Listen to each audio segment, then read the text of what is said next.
इतका निश्चल मनाचा माणूस हा असं इकडं एवढं विकृत कांड झिरवळ करू शकतो? याच्यावर आदिवासी जनतेचा अजिबात विश्वास नाही.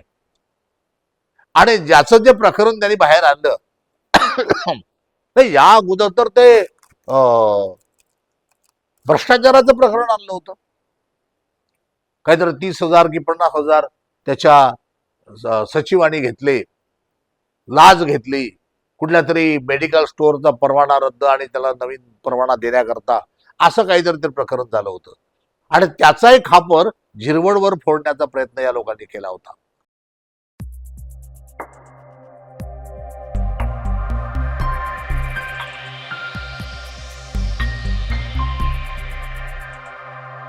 बिरसा क्रांती दल युट्यूब चॅनलच्या सर्व दर्शकांना जय सेवा, जय भीम, जय बिरसा. महाराष्ट्रामध्ये एक आदिवासींसाठी लढणारा एक लढवय्या नेता आहे आणि मी बरेच दिवसापासून बघतोय त्यांना सातत्यानं बदनाम करण्याचं षडयंत्र या महाराष्ट्रामध्ये सुरू आहे. ते दुसऱ्यांकडनं सुरू आहे असं मला नाही म्हणायचं, तर ते सुरू त्यांच्याच पार्टीमधनं आहे खरं म्हणजे. आणि मागच्या वेळेस तो आमचा नेता म्हणजे नरहरी झिरवळ, अत्यंत साधा सोपा माणूस, म्हणजे कुठल्याही मनामध्ये कट कपट काहीही नसलेला माणूस. आम्ही त्यांच्याशी अनेक वर्ष झाले आम्ही संपर्कात आहोत. ते आमदार होते तेव्हाही होतो, जे आमदार नव्हते तेव्हाही होतो, आता मंत्री आहेत तेव्हाही आहे. आम्ही लोक आम्ही वारंवार चर्चा करत असतो. अनेकदा ते आपल्याला मिटिंगला बोलावतात, चर्चेला बोलावतात. आणि अत्यंत निर्मळ मनाचा माणूस म्हणून झिरवळ प्रसिद्ध आहे. परंतु गंमत अशी झाली की अजितदादा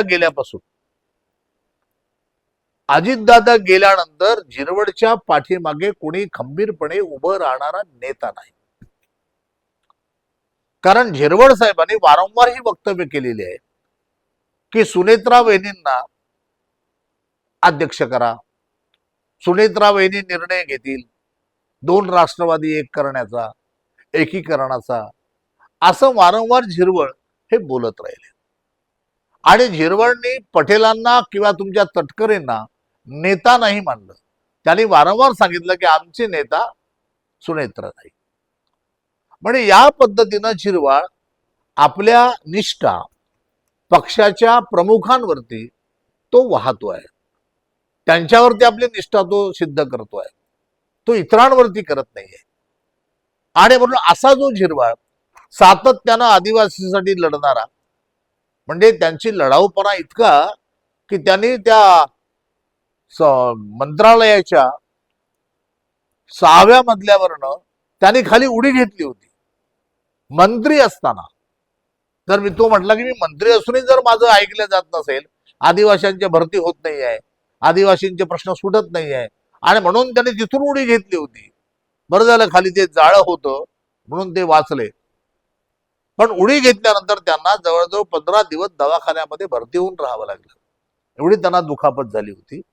इतका निश्चल मनाचा माणूस हा असं इकडं एवढं विकृत कांड झिरवळ करू शकतो?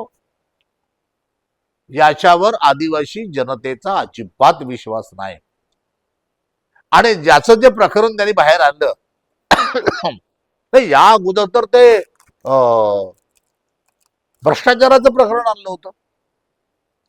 काहीतरी 30,000 की 50,000 त्याच्या सचिवांनी घेतले, लाच घेतली, कुठल्या तरी मेडिकल स्टोअरचा परवाना रद्द आणि त्याला नवीन परवाना देण्याकरता असं काहीतरी ते प्रकरण झालं होतं.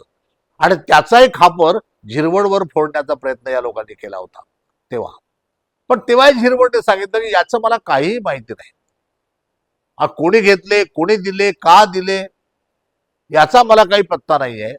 किंबहुना जो घेणारा असेल तो माझा माणूस आहे रे, याच सरकारनं मला तो डेप्यूट करून दिलेला आहे.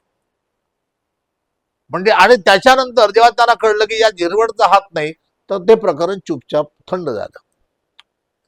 आता ते थंड झाल्यानंतर तेव्हाही तो प्रकरण ते त्याच उद्देशाने या लोकांनी केलं होतं. की झिरवडचं मंत्रिपद काढणे. का काढणे? तर त्यांना दुसऱ्या एका माणसाला, मुंढेला त्या ठिकाणी बसवायचं आहे. पटेलांना असेल, त्यांच्या त्या तटकरेंना असेल, किंवा त्यांचे काही आणखी जे काही लागे बांधे लावलेले जे काही लोक आहेत राष्ट्रवादीमध्ये, त्यांना आता त्यांना वाटतं की काढायचं कुणाला? मंत्रिपदावर भुजबळला काढू शकत नाही, दुसऱ्या त्या तटकरेच्या पुरीला काढू शकत नाही, मग कुणाला काढायचं? कुणाची जागा खाली करायची? तर एक आदिवासी माणूस आहे, त्याची जागा खाली करा, पण त्या ठिकाणी आपल्याला मुंडेला बसवता येईल. असं एकंदरीत धोरण या लोकांचं आहे. आणि म्हणून नरहरी झिरवळवरती वारंवार प्रयोग करते. तो प्रयोग फसला भ्रष्टाचाराचा, म्हणून त्याने तो पवन काय ट्रान्सजेंडर जाधव का यादव जो कोणी आहे त्याला याच्या पाठीमागे लावलं. म्हणजे हा माणूस झोपले, तो पाहिला आपण व्हिडिओ, हा माणूस शांतपणे झोपलेला आहे आणि तिथं आपलं ते साडी बिडी सोडून त्याच्यामध्ये त्या बाजूला झोपण्याचा प्रयत्न, तो व्हिडिओ काढण्याचा प्रयत्न, हे जे जाणीवपूर्वक केलेले प्रकार आहे. एक दुसरा व्हिडिओ एकमेकाला जोडून काहीतरी नवीन क्रिएट करण्याचा प्रयत्न, असा सगळा प्रयत्न त्या व्हिडिओमध्ये झालेला आहे असं दिसतंय. आणि याही प्रकरणामध्ये झिरवळनं स्पष्ट सांगितलंय, याचा शोध घ्या. हे जे व्हिडिओ आहे हे व्हिडिओ तपासा, आणि जर यात मी दोषी आढळलो तर राजीनामा देईन, अशी स्पष्ट भूमिका झिरवळनं घेतलेली आहे. आणि म्हणून त्याला असं वाटलं की त्या प्रकरणातून हा वाचला, या प्रकरणात वाचणार नाही, याच्याकडनं आपण राजीनामा घेऊ. पण त्यांच्या दुर्दैवानं सुनेत्रा ताईने अजूनही झिरवळला काही राजीनामा मागितलेला नाही, कारण त्यांना माहीत आहे झिरवळ किती प्रामाणिक आहे ते. आणि हा प्रकार यांचा चाललाय कशाला? हे तो जो ट्रान्सजेंडर आहे त्याचाच सक्का भाऊ, त्याने आरोप केला की हा अनेक लोकांना या पद्धतीनं ब्लॅकमेलिंग करतो म्हणून. आणि अनेक लोकांना करतो असं नाही, तो म्हटलं की मी भाऊ आहे सक्का, माझ्यावरही त्याने हा आरोप लावला, रेप केला म्हणून. असा त्याचाच भाऊ सांगतोय. पण हे यांचं रॅकेट तिथे पूर्ण मंत्रालयामध्ये फिरत आहे.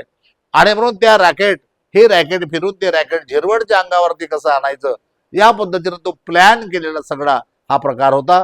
पण आम्हाला विश्वास आहे की या प्लॅन मधनं सुद्धा झिरवळजी हे सही सलामत बाहेर निघतील आणि आदिवासी जनता त्यांच्या सोबत खंबीरपणे उभी आहे. म्हणून झिरवळ साहेबांनी अजिबात घाबरायचं कारण नाही, कुठली शरम बाळगायचं कारण नाही आहे. आपण काहीही विकृत केलेलं नाही आहे. आपण ताकदीनं आदिवासींची बाजू त्या ठिकाणी लढत राहावं, एवढीच आम्ही आपल्याला विनंती करतो.